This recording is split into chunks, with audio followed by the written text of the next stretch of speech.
Are you creating possibility for things to go your way this year? Last year, I told myself that several things didn't go my way. Every time I gave myself that message, I sunk into a low frequency, depleted energy state. When we're in low frequency states, it's tough to create, period, and almost impossible to create positive outcomes. So when I began thinking the same way at the beginning of this year, I knew I needed to get ahead of it, to stay at the high vibration I'll need to maintain to reach the lofty goals I've set for the year. To do that, I asked myself an uncomfortable question.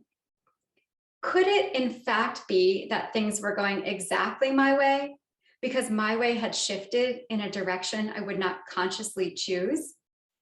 In other words, had I experienced failure because I had subconsciously oriented myself towards it rather than success?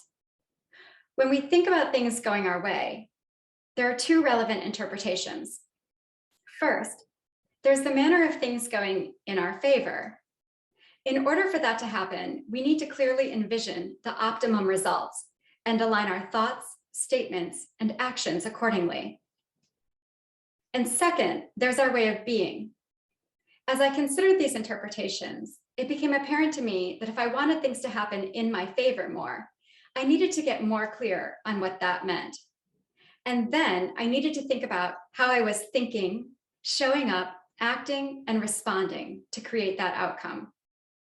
If you want to make sure things go your way this year, get clear on what you want your way to be as a direction and a manner of being.